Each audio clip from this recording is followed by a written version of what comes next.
Welcome to Real Conversations, exploring the meaning behind the music. Hi, I'm Reverend Jeannie Kataoka. And I'm Al Yankee.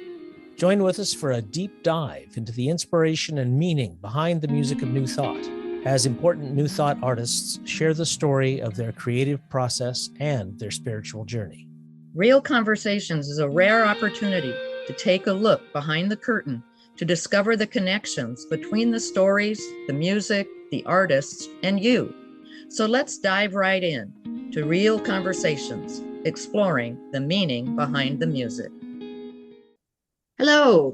Today we're talking to Bodhi Starwater Setchko, and I have a little bit of information on him. So after hearing Paul Horn play flute in the Taj Mahal, Bodhi knew at the age of 14, the silver flute would be his lifelong companion. Over the years, he has added many instruments to his orchestra, including exotic flutes from around the world, conch shell, 12-string guitar, charango, which is a small Andean stringed instrument of the lute family. I had to look that up. Tibetan bowls, feathers, harmonica, gong, drums, and rattles. He's been working with sound meditation, sound healing, and sacred sound journeys for over 40 years.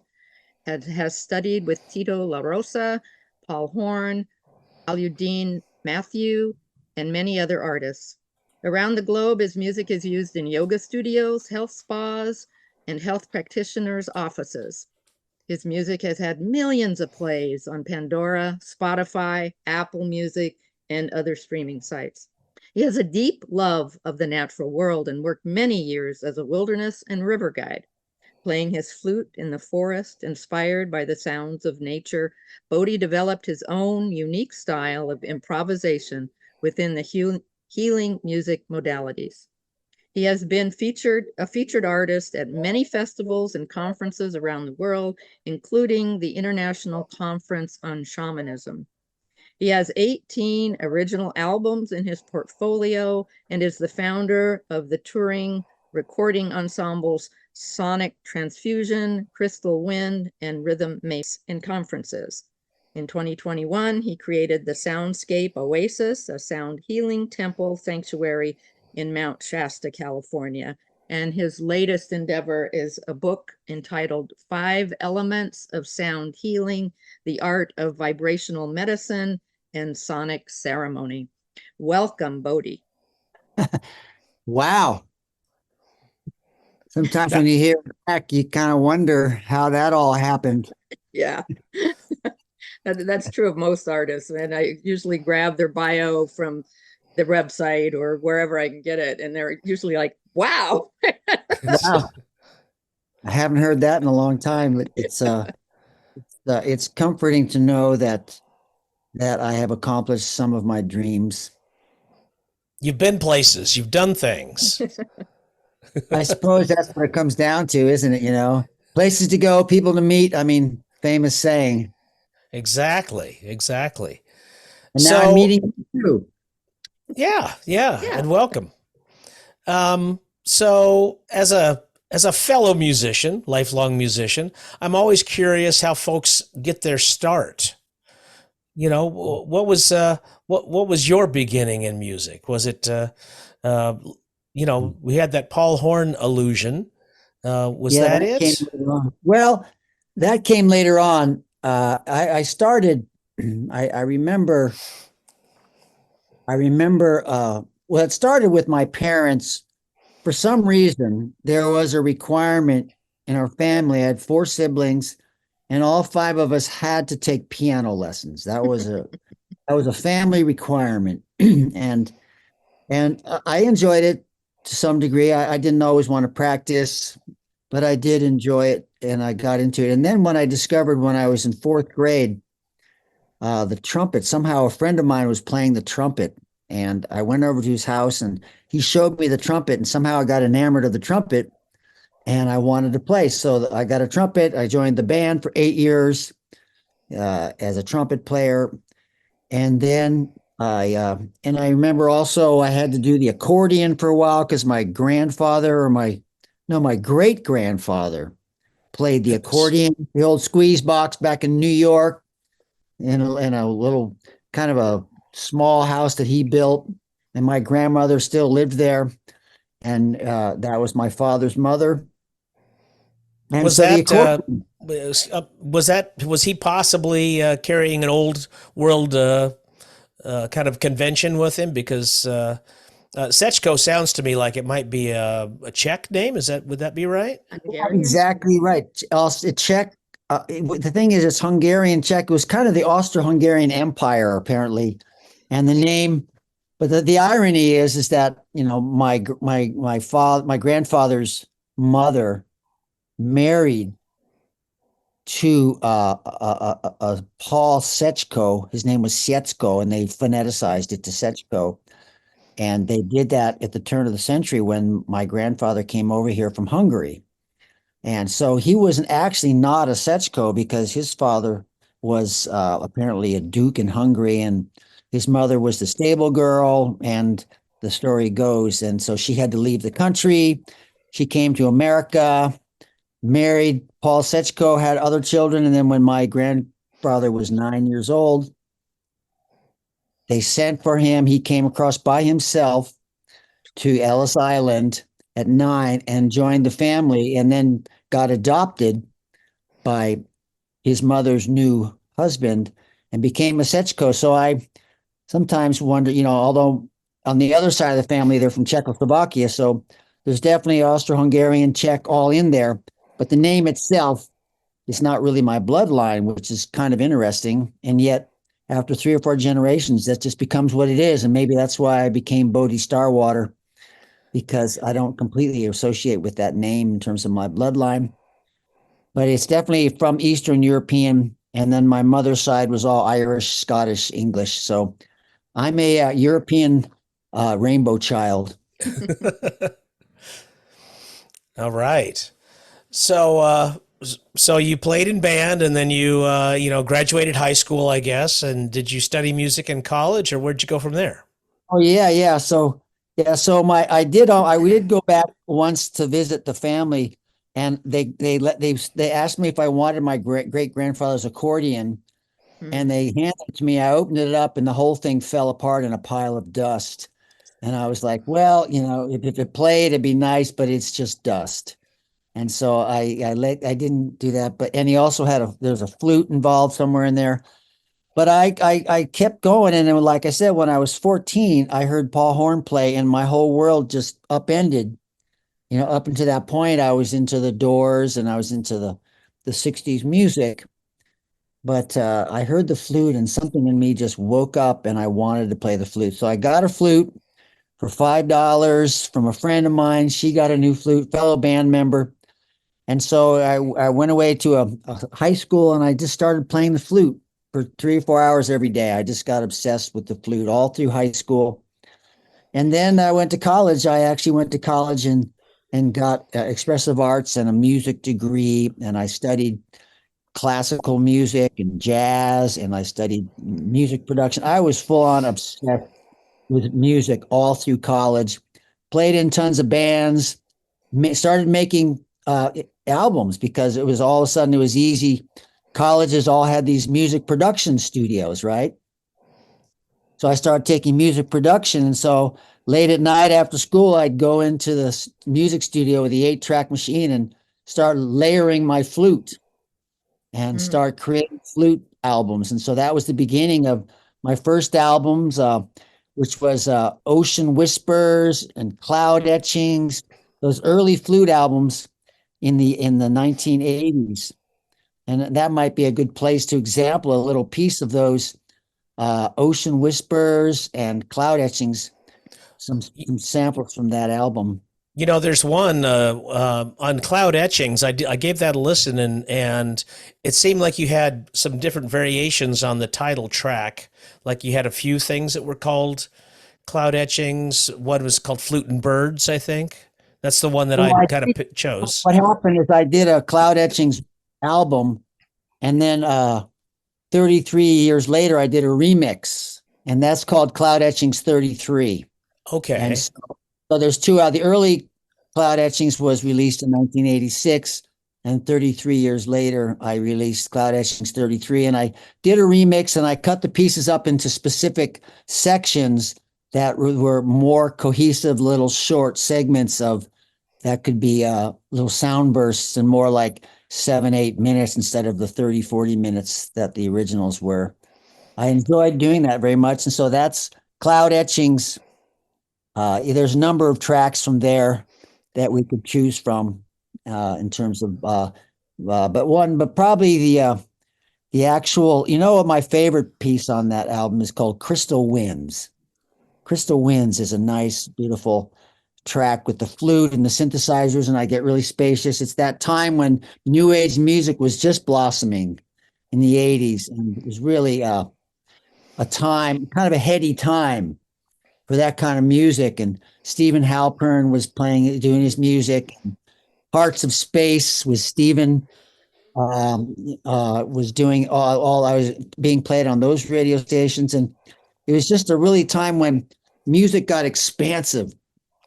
Right. It was starting right. to leave the 3 minute time handcuffs. It came off, and it was like, all right, let's just like create this spacious sonic space. And in some ways, I think that was the beginning of the sound healing movement as well. Well, with that, let's give it a listen. So this is from Cloud Etchings 33, Crystal Winds.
Well, that was gorgeous. After that, you're using instruments. Were you using any electronics as well?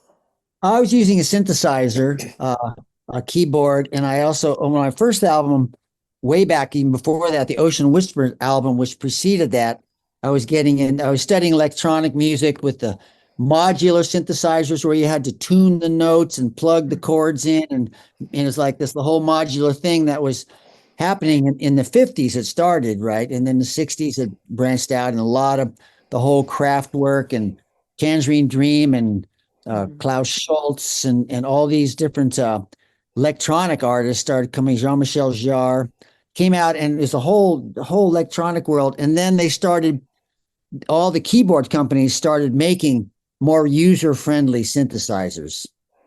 So I had a couple of those, and I was using Juno 106 was a beauty, and this DX7. And so I was definitely starting to use those big pads as a starting place for performing the flute over, and that became a whole style in itself. We're just celebrating. We've got the 50 years of hip hop, but we've also got 40 years of MIDI. Oh wow, 40 years of MIDI. Exactly. So that's right, that time period you're talking about. Yeah, exactly. And then MIDI was certainly made it possible to synchronize a lot of different instruments. I even had a band. My Rhythm Matrix band was an electronic band with 6 artists, all running loopers. And I had the master clock, and I sent them all a MIDI signal, so everybody was in time and sync, no matter what they created. We had 6 different artists all looping stuff, all in sync with each other, and it was another heady time of electronic wildness. Wow. MIDI, musical instrument digital interface. Exactly. That some of our listeners may not know that. Well, I wanted to circle back a little bit, that you heard a flute played in the Taj Mahal at the age of 14. So obviously, and then having read your book, I know that you've traveled other places as well. How have your travels influenced your music? I know you studied with Tito in Peru, and so yeah. So how has that informed your music? Well, I think when you travel to different lands and different countries, you get a sense of number one, how universal music is, and the language. I can go play anywhere with anyone in the world, and at the same time, the variety and the differences of cultural context of music, of how the scales can be slightly different, and the rhythms are all different, and like the environments in which people live create and co-create the kind of music they play. And so if I'm in Africa listening to music, or I'm in Thailand, or in the Philippines, or in India, I studied Indian music for many years. I studied Balinese music. I was in a Balinese gamelan for a while, and their flute, their scales, their pentatonic scale is very different from the Native American scale. So, It's a Bodhi, different. can you take a second? Because I know what a gamelan looks like, but I bet you most people don't. Well, a gamelan is a orchestra of metal instruments, like in some ways a forerunner to the hung, which is a metal instrument banged with, but it's got a bunch of little notes on it. People know the steel pan and the hand pan these days. It's a very popular instrument. And the gamelan would have like maybe 100 of these gongs with a little nipple on the top, like a little bulb, and they're all tuned to a different note, and they have this very complex or very complex music theory of interlacing the rhythmic patterns. And so all these gongs are all going off, maybe bong, bong, bong, bong, bong, and another one's going bong, bong, but so they're all and you get this whole almost a cacophony, but since the scales are matched, it's this beautiful etheric metallic sound of like bells ringing, almost like a chorus of bells. And people are seated around, and then there's always a flute player playing the melody, And then there's the big gong in the middle that plays like every 20 minutes, plays one note. Wow. Get it right. And the most prestigious, honorable, most difficult position, because you got to stay awake and present to know when that one note, talk about the one sound, and usually the master sits there. So, do you have any particular song on your albums that stands out to you that shows that how your travels informed your music, or even a couple of them? Oh yeah, I would say one that comes to mind is on my Trans Ukraine album. I was in Ukraine in 2005, and I was a music director at a conference, an international conference in Crimea, which is Krim. They call it Krim. It's Crimea, the island down there, which is now part of Russia. It's there. I was in Kiev, the capital, and I met a producer there, and I connected with him, and there's a piece called Kiev One. There's the Kiev, and it starts out. I did all the flute work, but he played this sort of quintessential Russian landscape keyboard part that just opens up. You can feel that part of the world. It's just the way I don't know what it is, but there's a certain chord progression, a certain evolution of notes, and it's slow. And I love the way that I was so inspired by that, because I recorded 3 pieces over there. Each piece was 20 minutes long, and I later broke it down into 9 pieces, 3 of each. And so Heave One is the first track of the album, and you hear that Russian landscape just swelling up out of the music. And I got chills when I got to play the flute to it. I had my my maple Celtic flute out of maple wood. And it was just a beautiful, epic soundscape that just took me on a journey and brought me into that zone, into that culture, into that part of the world, and something I would have never created here in America. Okay, well, let's listen to that then.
what kind of keyboard was that?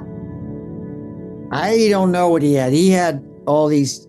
I didn't pay attention to what he had actually. We were in his studio in Kiev, Ukraine, and he had all these keyboards set up, and it was I'm saying I'm playing. I had a groove. I'd laid down a rhythm track. I'd laid down the key and the mode that I wanted, but I gave the key and the mode, and he said okay, and he just sat down and just started playing, and Wow. I sat back and he sculpted this whole like 10 or 15-minute saga that I then improvised the flute over. Mm. But I set the pace, the rhythm, time, the key, the mode, and he just ran with it. And he was so inspired. And it just was a beautiful collaboration, Mm. international collaboration of past the language, because he barely spoke English at all. Mm. Had a Yeah, translator. But that we speaks knew, to you saying that you can, with music, you can go travel anywhere and share that art with anybody, if they know music, yeah, like I've unlike studied in India. language. Yeah, language, you have to learn the language you have to learn the new words in a different Right. language, but music language is pretty universal Mhm. around the world. I've been played with people in India. I made a whole album in the Philippines, which I never actually released yet. It just never got to it. I still have all the tracks. It's going to take a lot of work, but in India, Thailand, uh, Well, uh, you were in Peru. Peru. I've been to Peru, and I in Peru, that's my latest influence actually, because it was early on in the 70s. I was in Peru. I was collecting pan flutes. I was collecting instruments, and I learned how to make pan flutes, which is a zampoña, or in the pan flute in Europe, like what's his name? Zamfir. Mhm, mhm. Mm-hmm. Yes. Name it classical. I mean, the guy like rocks that instrument like nobody's business. It's unbelievable what he can do.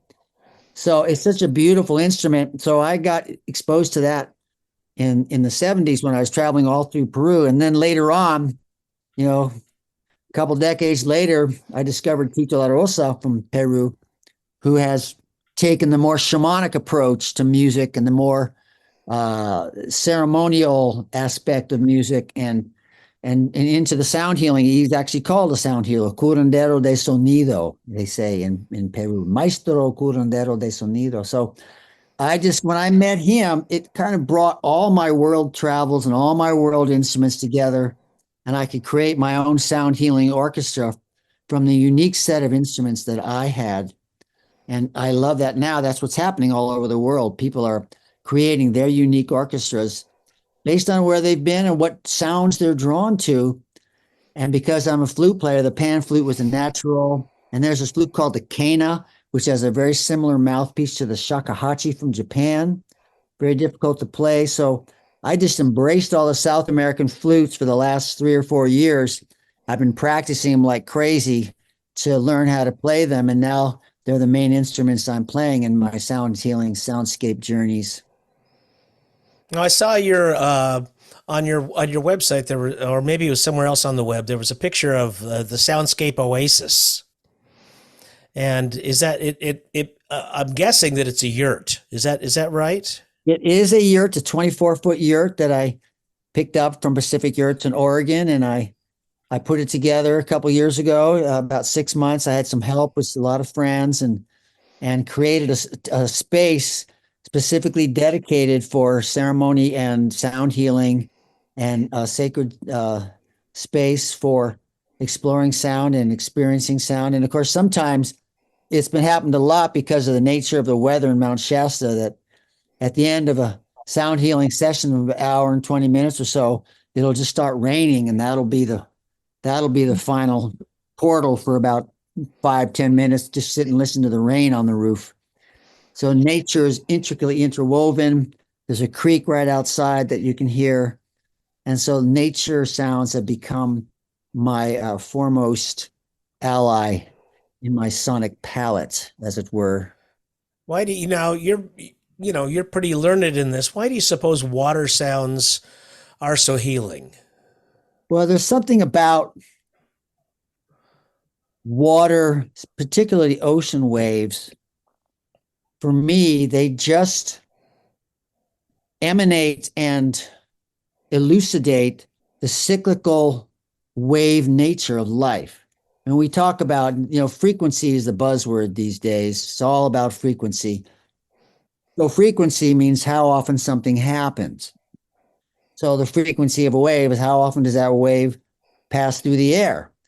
And then the wave passes through water. And sound travels faster through water than through air. Apparently it's somehow it's the medium of water transmits sound quicker than through earth. So the water sounds, for me, there's something about them that recalibrates when you sit still and take it in and listen to water. It recalibrates my nervous system and I just feel more relaxed. And I tune into my breath. I feel how similar my breath is to the ocean wave. It's exactly the same phenomenon. The ocean, I think about it sometimes every day. I think the ocean waves, they never stop. Mm-hmm. And my breath never stops. And if it does, then I'm not here anymore. So the breath, the wave animates life.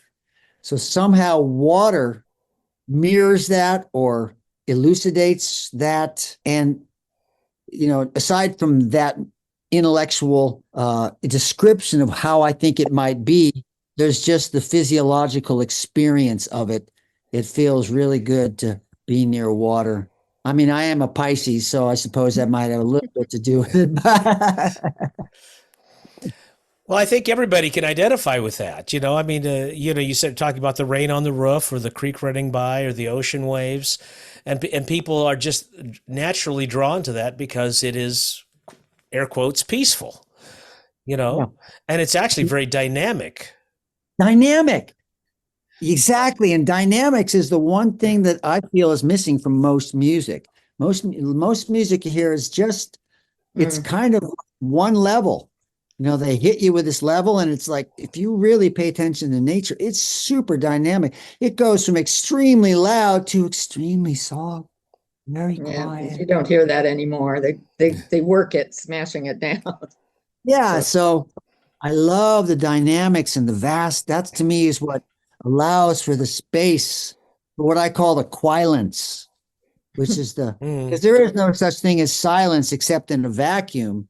And in a vacuum, maybe you can keep out all sounds, and then you'll hear the blood in your head rushing. You'll hear those tones in your head. You'll hear what I call your inner crystal tuning fork that we all have within us. And when we tune into that particular frequency, we get to know who we are and what our purpose is and how we function and how we fly and how we float and how we carry on.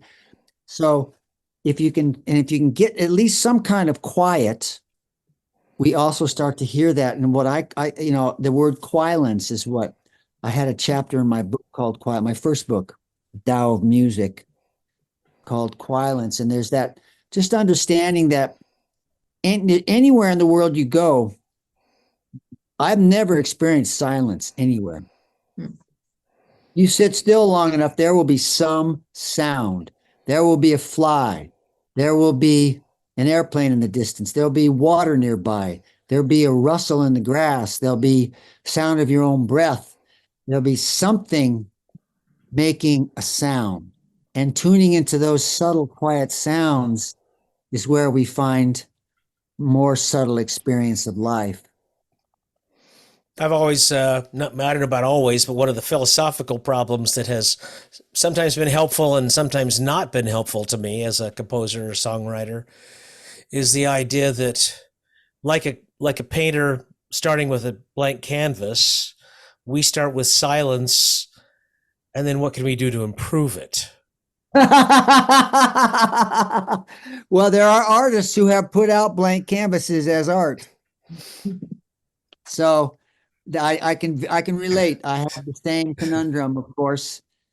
And so make every sound count. Exactly. We can certainly fill up the air with sound. That's not a problem. That's not a problem. And we can fill up the space with noise, and we can fill up the canvas with color. I mean, Jackson Pollock took that to the, just splash it on there, man, and created amazing images, right? I mean, that sold for millions of dollars. So it's incredible what's possible. And the latest thing in art, the imaginary art, that blew my mind. The woman in New York who sold these paintings for $20,000, $30,000. There was just an imaginary art, nothing on the wall. And the people would come up with what's there. She'd describe it to them. And then, oh, that's great. I'll take that one, 20,000. They go home. She goes to their house. She describes what it is again, so they remember. And then he put a label on it with the name is. And then there's a blank wall. And there's that piece of art that she created in their minds together. And that's taking it all the way out. That's the total experience right there. or lack thereof. I don't know. Well, John Cage was famous for his piece where the guy went out to the piano and sat down for 5 or 8, however long it was. He sat at the piano and then he got up and left. He didn't play a note. So that was a little controversial at the time, but he's making the same point. Yeah. And you have to go, yes, but is it art? Art is completely subjective. Art is subjective. Yes. Exactly. We've wandered a bit here, and there's one, there's several connections that you and I have that maybe, another time, but there is one that really surprised me. And that is one of your other teachers, not Tito La Rosa or Paul Horn, but Bill Matthew. Loudon Matthews. Yes. I met him at one of the jazz things where we were both featured as former arranger composers for Stan Kenton. And then he started talking about some, people said, "What are you doing lately?" And he's talked about his settings of Rumi poems. Right.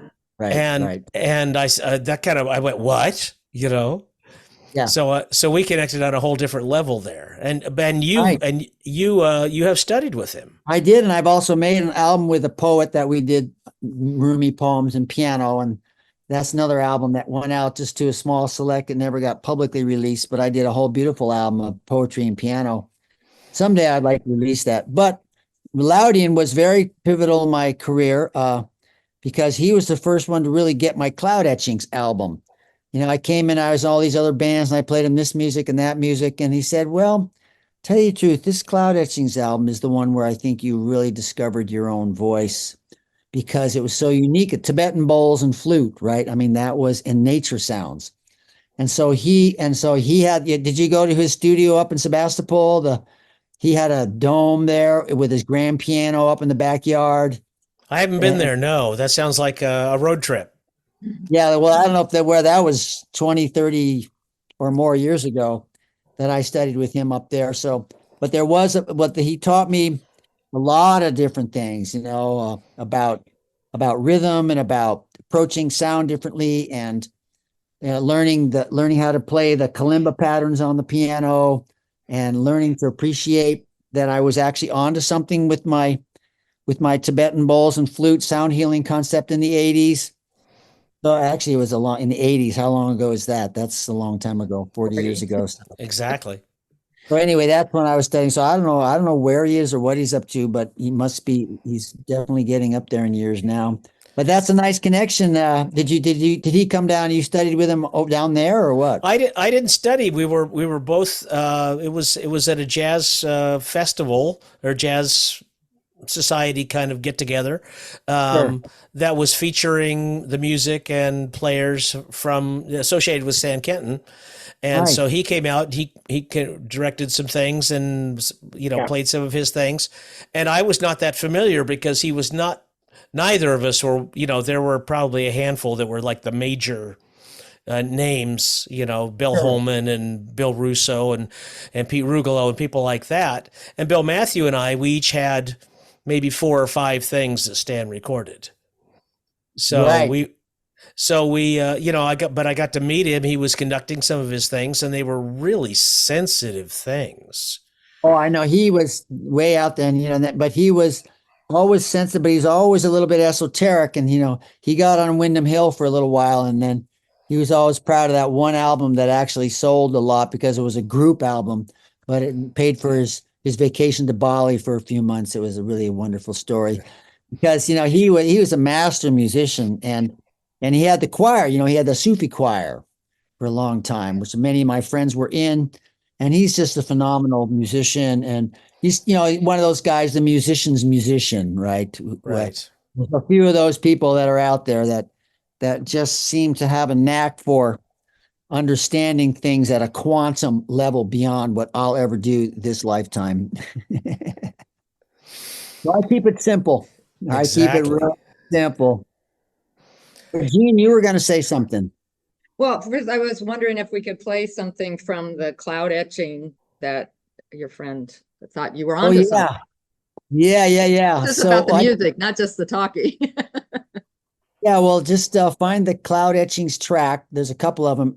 If you find Cloud Etchings 33, the other one might be a little bit long, but the Cloud Etchings 33 are shorter tracks, so they're easier to sneak in. His cloud it would be called Cloud Etchings, and then what I did is I labeled I tagged onto the title what instruments were in that track, just as a way to know. People like to know what they're going to get if they're putting a track up. Is it Tibetan bells, or is it a flute, or is it synthesizer or piano? I'm But going to suggest there's one that I liked. It was Flute and Birds. okay, I like that. Very nice.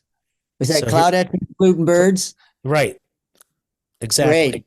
That's perfect. That leads us right into the whole sound healing book. Okay, so we'll give that a listen. Cloud Etchings 33, Flute and Birds.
just gorgeous, which is what we expected, of course.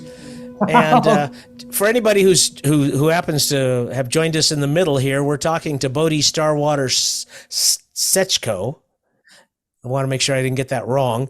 And he's got, what was it, 18 albums out, and how many books? Well, I have 2 books out, and I have a poetry book and some notebooks and some workbooks and other stuff. But the 2 books, one called Tao of Music by Bodhi Setchko and 5 Elements of Sound Healing by Bodhi Starwater. That's my new handle now. It's been my medicine name for 40 years, and last year I decided to come out with it just because there's a bazillion Bodhis on all the streaming platforms now. Well, in getting into the 5 elements of sound healing a little bit, one of the things that I found fascinating was you wrote a lot about rattles and how a rattle, just doing a rhythm for several minutes, can put you and others in a trance-like state. And I never thought about that. So you wrote a lot about it. Would you like to speak about rattles? Yeah, I love rattles. I think there was that moment I wrote about in the book when I experienced the shamanka from Siberia. I used to go, I've been to the International Conference on Shamanism many years in a row, and I've opened for them many different times and played performances. And I was at one of the workshops, and she played one rattle for 45 minutes and had the whole room transfixed. And this was her thing. And I was blown away. And I think ever since then, it's been with me. And every rattle's different. Every rattle has its own voice, and they're very powerful. I mean, it's similar to sitting and listening to crickets or frogs or the ocean, how you can get entranced. I mean, you can go to the ocean and meditate for half an hour and felt like it's 2 minutes, right? Yes. A very similar kind of thing. And so I practiced that. So then I went on a quest to find the perfect rattle, and I was open to it. And the story in the book is about how I traveled all over the world looking for rattles. I had rattles of all different kinds, and I did finally find the perfect rattle. Beautiful, made out of goat skin, smallish, just the right weight, just the right sound, the delicate sound, not too soft, not too loud, sort of the Goldilocks moment, the Goldilocks rattle. Maybe I'll call it the Goldilocks rattle. Because it's just sweet, and it's just, and many people who try it, they go, yeah, this is amazing, balanced rattle. And so I play it. All my sound healing journeys have a rattle section, a rattle portal, where we go into that zone. And it's just such a powerful way to relax the brain. It's called isochronic beat, right? The binaural beats are when you have 2 frequencies about 6 or 8 hertz apart, and you play one in each ear. And so you get the resultant tone of 6 hertz in your brain, which entrains to the theta state, dream state. If you want to go lower into the delta state, you make it accordingly. But the rattle and the drum, what they call the isochronic beat, which creates a similar experience in the brain, but with just 1 tone instead of 2 tones, creating a 3rd tone. And so the rattle is that place where you just get into that. You can do a whole sound healing with just your voice and your body. You can imitate the rattle, the drum, sound, the birds, and you can do all kinds of things. So the rattle is just a really simple way and a deep, profound shamanic ancient practice of bringing ourselves into a state of relaxation and peace and connection to source just by using the rattle. So here's something that comes up for me, because what you just described in a modern context some people might be called beatboxing. Yeah, exactly.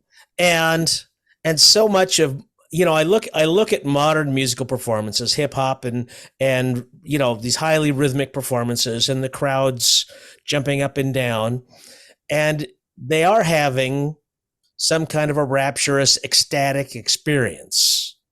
Yes, absolutely. And, and using some of what amount to some very primitive, primal, kinds of impulses, and the things, even relating to what you were just talking about. on the one side, and it's kind of, different kinds of churches even. Some of them are very contemplative and quiet, and others of them have everybody dancing in the seats. Yeah, shouting and screaming. Uh, Hallelujah. exactly. Can I get an amen? Um, Hallelujah moment. I mean, and it's part of the wave. The wave goes up and the wave goes down, dynamics. And so, but what you do, if you really listen to like a rapturous gospel choir, they come down to a whisper sometimes.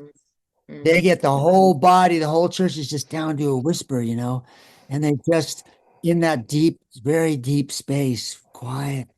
And then it'll build up again into the rapture. So yeah, I mean, dynamics, it's all about dynamics. And it just goes to show when I see the different kinds of music and the way people have religious experiences at a rock concert or whatever, or a mosh pit for that matter, it's like connection. People want connection with themselves, with each other, with source. We want connection with nature, with each other, with source, themselves, all those things. We are such multifaceted beings. Just can't put us in a box and say, this is it, because it's not that way. And we all have different cycles in our life where different things mean something different. I've always been more into quiet contemplative music my whole life. That's been my favorite thing. Always the big, loud stadium thing. I could never really handle it.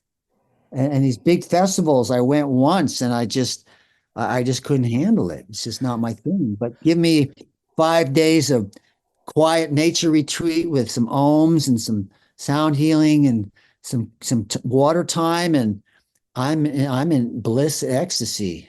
well, I'm thinking that also probably the people who come to your healing events are also similar in that they are a very sensitive crew of folks.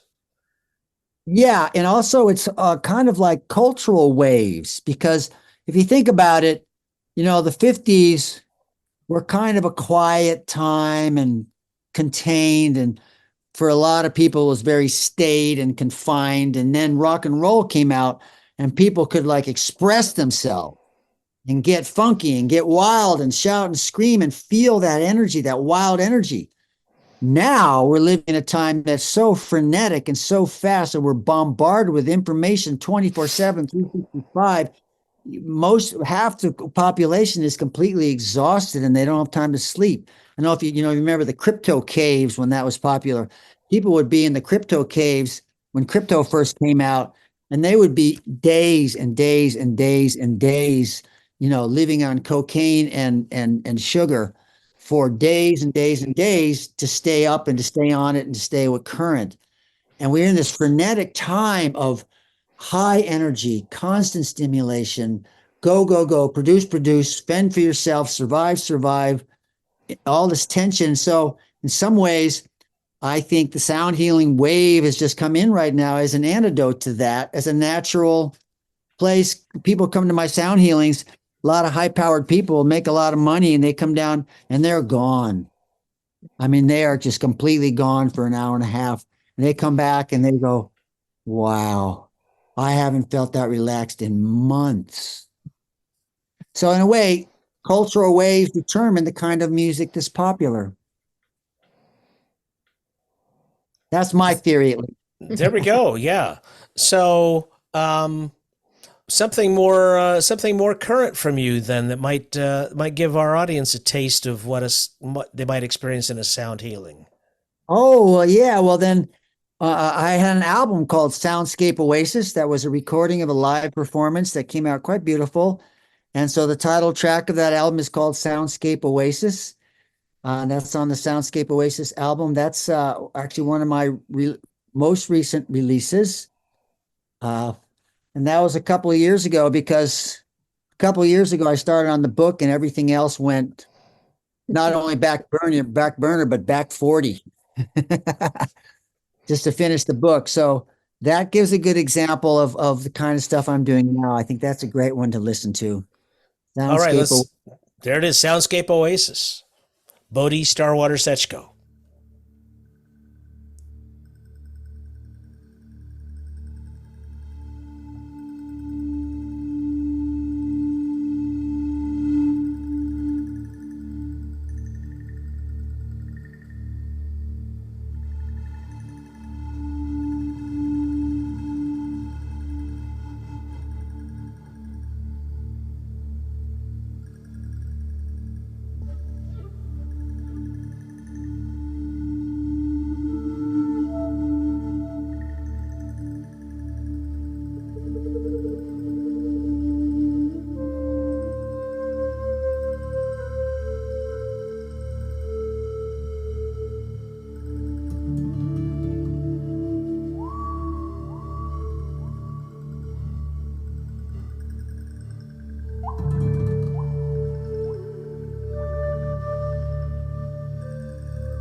So Bodhi, the five elements of sound healing, art of vibrational medicine and sonic ceremony.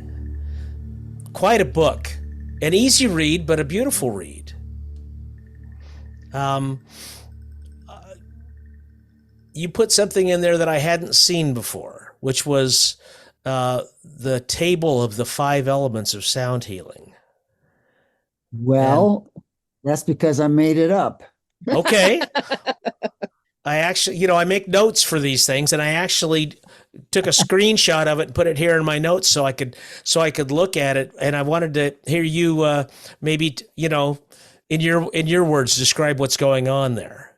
Well, you notice it's exactly the same as the compass. It's identical to some people like round shapes, some people like square boxes, some people like words, some people like sounds, some people like to experience it, some want to hear about it. Some people love math, some people hate math. So it's like, for me, what it was is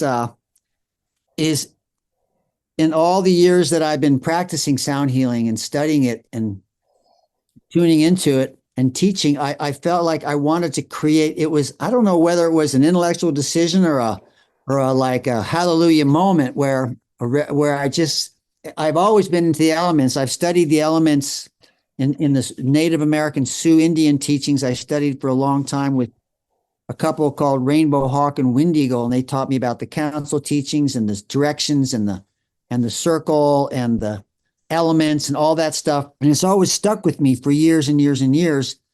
And so it was just one moment where all the sound healing principles and all the elements and the directions, they just sort of like a binaural beat. I took those two things and they coalesced in my brain in this little chart of like, wow, I really feel like the north, me is the air, and the flute and the feather is a pretty obvious connection. And I also put a caveat in the book. I hope you caught that these are all just starting places for the conversation and they're not fixed points. Very important every instrument has multiple aspects of elements. And it seems like, just like all of us has multiple aspects of the astrological, charts, but I'm a Pisces by birth. I fit in that little pie of the chart, but that doesn't mean I'm not influenced by all the other 11 signs. So it's the same way with the elements and the instruments. Breath and air and the north and the wind all just lines up for me. And that's obvious. The flute, it's pretty obvious, right? I am a flute. The breath goes through me. So it was just a way to create a container to hold the information as a starting place. Like, in order to drink the water, I have a cup. And it was just a thing that came to me, and I started coalescing. It took a long time to coalesce and to start, and it kept morphing and changing. And then all of once it would just drop in like, oh my God. And it changed 20, 30 times before it actually dropped in the puzzle, like a puzzle. The puzzle was complete. And I left out a lot of things. The biggest, hardest job in this book was to edit out things that weren't relevant. I started going down, the 5 elements of acupuncture and the 5 elements of Chinese medicine and all these things. And then the 5 senses. Oh my God, I went down a whole rabbit hole of the 5 senses with the elements and the nature and the instruments. And I just said, stop. Just what is in this, what's relevant to this. And that kept it simple. So it really was pretty much, I don't know whether it was a vision or a revelation or a gift from God, but it just gave me a container to, once I had laid that structure out, that outline, I could just drop in everything that I know about sound healing. Oh, it fits there. And it gave me a way to organize my material. Does that make sense? It makes perfect sense. And I have to say, having just read your book in the last few days, that you have a wonderful, beautiful style, very descriptive, very, you have these small, stories of a page or two that set you in some circumstance where these things are going on. And they really take you there. They transport you there. And, nice. That's a great compliment. Thank you. Yes, absolutely. and then you talk about the mechanics of how these things work together. And I do have to say, you threw out a few words that Jeannie and I were talking about.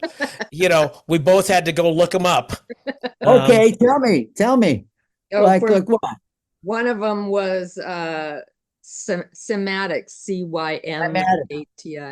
Yeah. Cymatics. Well, it's interesting you say that, because to all my young sound healing friends, that's a normal word. And there's hundreds and hundreds of videos on YouTube describing what cymatics are. It's basically, it's a demonstration of vibration into form in a nutshell.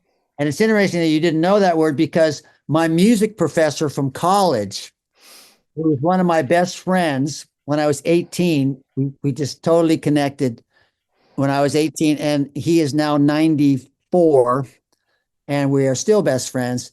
And he went through my book through a fine-tooth comb, and he could not even find the word cymatics in his dictionaries, any of his dictionaries. So he said, "What is this word? I didn't know this word." And I said, "Well, now I feel better." it's a generational thing. It's a new word that's come in to the milieu, it's a new meme, very popular in the last 20 years. And if there's a couple videos, one in particular, this guy sets up like a whole rock band kind of setup with bass, drums, guitar, keyboards. And he has physical representations of water coming out of a faucet, and it goes out in curly cues when the bass drum hits it. And all these demonstrations, and the whole famous thing of sand on a vibrating, and what's his name did it, Miyamoto, with the water thing, Right. all those ice crystals. Yeah, water crystals. that is cymatics in very obvious. And it's just a word that somehow creeped in. There's a word that Hans Jenny made the word up, I guess. He just was looking for a word to describe the phenomenon of actually proving that vibration creates form. Yeah, I've seen it done with a singing bowl, with water in the bowl, and then playing, having the mallet go around. It's mind-boggling to actually see that, because we don't normally see sound coming into form. And I saw that not too long ago. So yeah, go ahead. Well, I saw in a college performance where I did my final performance, where I had an electronic orchestra, and I had a guy in the back projecting a laser onto a mandala screen, and the laser was getting its feed from the sound of the band from the mixing board. Okay, so it came in, and it was just dancing all over the place for the whole performance. At one point in the performance, the laser went into a perfect 5-pointed star. I mean, who knows? I mean, I had 3 keyboards, bass, drums, lead guitar. I mean, it was off the charts. It was it was epic. In fact, that was an album I put out called Moon Waves, which I think got lost somewhere back in the early 80s. But it was phenomenal. So that was my first real visceral experience. I was blown away when I watched the video of the performance later on, paused it at that moment, and it's like, wow, there's a perfect 5-pointed star from the laser. I mean, so that was it. And then ever since then, all these different, when you start studying it and you look at, Hans Jenny's book, which is this thick and this big, and it's just called Cymatics, his book. And it's a beautiful, beautiful, coffee table book, giant thing, weighs 10 pounds. It's got pictures up the wazoo of things he created just by finding the perfect frequency. And that's what cymatics is. So it's pretty much in the lingo now. What other words did you find? Well, I did want to, because once I looked it up and then I understood, what you just described. I went, oh, that's that chapel in Scotland. You probably know about that Rosslyn Chapel in Scotland, where it's a 15th century chapel where the forms go up the wall, and at the base of the wall there's musicians, so they had to, didn't know what the forms were, but it's like a medieval chant. Oh, I see. It's like a music score. It's like a music score, but it's in the geometric forms. Well, they call, the geometry geeks, they call architecture frozen music. That's a very famous term in the sacred geometry world. And and then that brings up the famous quote: "Writing about music is like dancing about architecture." There you go. There's lots of, I mean, that's why I talk about quilence, because there ain't no silence. There we go. Well, one of the other words was entrainment. Oh, I know that one. Oh, you knew there that you one. See, I didn't know that word. Yeah. Yeah, that's another. See, these five principles are very standardized now. Every sound healer talks about. Well, I know that from a psychology point of view, though, and talking about having the brain and the heart be entrained, and that Oh, the brain can wow. There you cause the go. heart to be entrained, and that That then you 1 foot into journey, that coherence. 1 foot journey. Yeah, coherence, that 1 foot journey from the mind to Yeah, the heart yeah, to yeah. to align them. And truthfully, we know our life really works best when those two are entrained. Yep, yep. Yeah, it's something I teach music appreciation classes, and so I teach some very basic musical kinds of ideas to students who have no music background whatsoever, other than Right. listening to it. Yeah. Um, and so I've used that concept. I will just beat a beat, with my hands or on the table or something like that, and I'll slow it down and I'll say, so do you feel more excited? Do you feel more calm? And just showing that concept in a very simple way. Exactly. I mean, tempo is I mean, if you just go through music and you just look at tempo, you can get a lot from just that. I mean, look at bebop, right? I mean, talk about getting people worked up. Yes. Yeah. What's another word, Gene, for you? Well, it wasn't just a word, but it was an instrument. Let's see if I can find the picture. The shooty box. Shruti box. Fruity box, yeah, it has an R. Fruity box. I had no idea what that was until I looked it up. I actually watched a video on how to play it. That's Well, really see, I'm hoping, the whole thing. Went, oh, well, if it's I only great. had This is what a book can do. If somebody finds one little gem in there, it opens up a whole new world, right? And it Yes. links it all. You realize how connected it is. And so I just, and that's really great to hear. That it's always good to see what some people uh, relate to and resonate with, and other people not at all. And then different pictures, like different instruments, and people are drawn to different instruments, different types of music, Mhm, different mhm. colors, different foods. I mean, that's why, diets. I mean, there is no one diet. There's no one fits all diet, man. There's no way that thing's ever going to fly. So there's no one way. So everybody finds, which is why I like when I do a sound journey. I cover all the bases. I go, and then at the end, everybody comes up. Oh wow! When you played the ocarina, that was the most amazing. Someone else, oh my God, the crystal chimes, that was the moment for me. And somebody else, oh, the drum was so like I got so. So everybody has a completely different experience of the journey. The same, whatever, the 10 guys around the elephant. Exactly. Right, Exactly. right. One of the things you talked about in the book, and I love that you gave an example of how to create a sound journey, but you wrote about portals, and I wasn't really clear. I mean, I know what a portal is. I didn't have to look that up, but I didn't really understand the concept as you were using it. Is it just a transition from one kind of sound to another kind of sound in the sound Well, journey? well, first tell me what you think you mean by portal.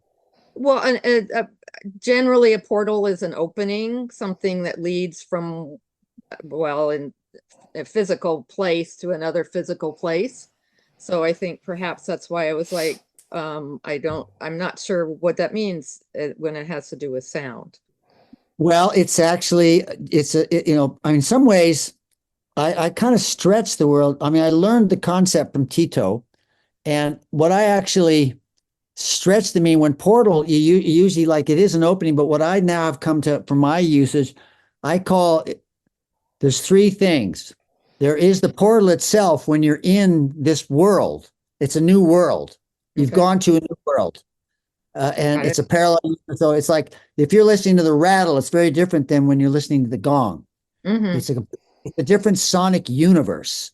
Sure. And then between them, there's a gateway between the portals. And that's when transitions become really important. Smooth transitions. We all like, because transitions are usually in life, they're the hardest things in life. Oh my God, divorce, lost my house, my car blew up all in 1 month, right? Mhm. It's That's not a smooth transition. Right. So a smooth transition might be like, hey, we're really growing apart. Maybe I take a year and we'll gradually lovingly separate, or whatever. So, or like, let's just take this car in and get it checked out before we go on the road trip. And oh my God, it has a leaky head gasket. Let's fix that before we go. So that's a smoother transition of repairing that car than having it blow up on the road. So so I have these things. There's the portal. There's actually the sonic universe. A portal is like a sonic universe of a place, and like I said, everybody relates differently. So everybody's going to feel different in each portal. And the gateway into it is the opening to the portal, and then it's a new place. And the transition is how we open the gateway, whether it's delicately with soft sounds or a bowl or a shaker or a broom, some kind of sound that opens, clears the space, and just makes it more etheric and more nebulous before we land in another place. So that's Okay. how I understand it. And it's very helpful in creating a sonic ceremony or a sound healing journey because I'm very conscious of where I am the entire time. And I know where I'm at. I know what instruments I'm playing and what effect they're having. I know how I'm in training with the rattle. I know how I'm opening the space with the gong. I know how I'm opening the breath with the flute. I know how I'm like really creating like an etheric kind of shamanic experience with the feathers and all those. And so it's a very conscious journey. I'm very awake and conscious while everybody else is deeply traveling. And you want to lift people up and take them down or out wherever they go. Sometimes the shamanic journey of the Michael Harner style is that down the tunnel and down to the river and then go on a journey. And then you may go to space from there. So there's all these different ways to open and gender. So you want to open it up to the portal and then come safely back and then land the ship after the journey and the starship and come back to this place so you can function at this reality. Does that make sense? Yes. Yes. That makes perfect sense. Mhm. Um, I've been playing church services in New Age, New Thought centers for about a quarter of a century now. And so there's a lot of different people and a lot of different services, but the ritual flows along and it has certain places it's going to go. And some people do it so sensitively and artistically, just as you've just described, by moving easily from one thing to the other. And some Seamlessly is fun. seamlessly, Yes. exactly. Yes. Yes. And unfortunately, others are not so well functioning at that. Mm.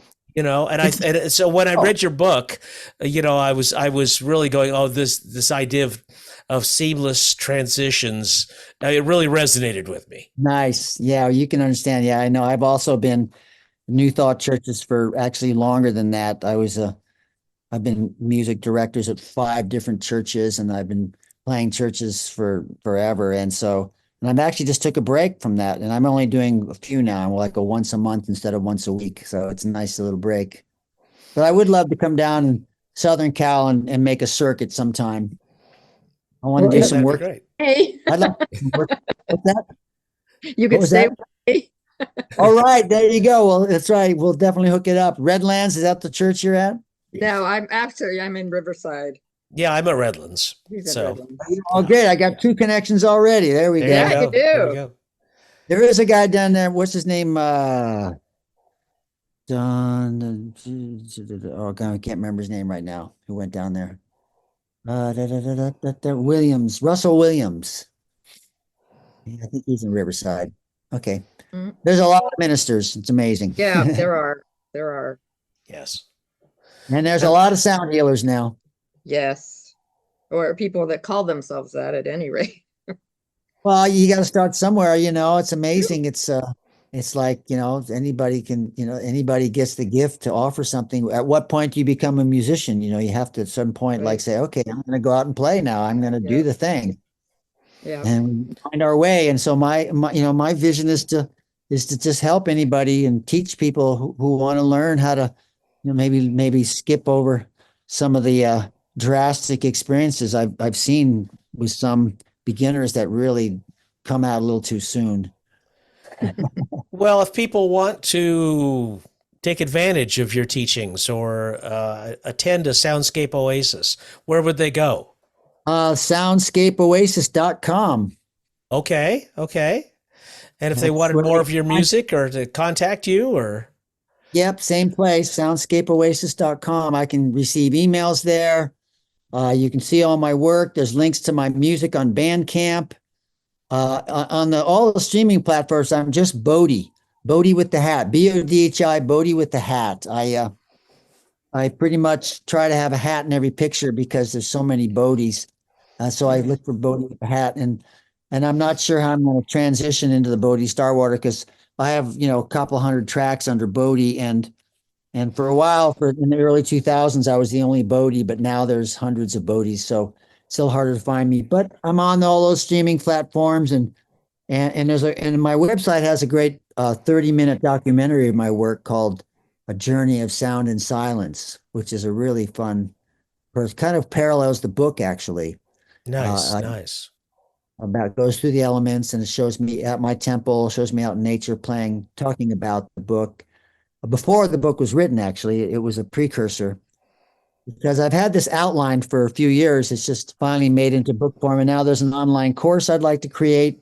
Oh. And that just all takes time and patience and perseverance and all that good stuff that both of you, I'm sure, are well aware of. Mhm. So Bodhi, it's been great. I've really enjoyed getting to know you a little bit better. And if we were going to have some sort of a piece of music to go out on, what do you think people should be left with? Maybe a little sound healing. Yeah, I would love to play a track from Deep Dream.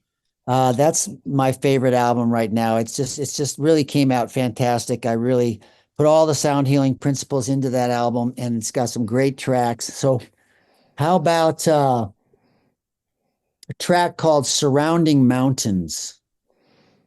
All right, that's the one then. So we've been talking to Bodhi Starwater Setchko or Bodhi Starwater or Bodhi Setchko or just plain Bodhi with a hat.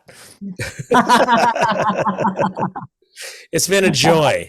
So this is from Deep Dreams Surrounding Mountains. Do I have that right?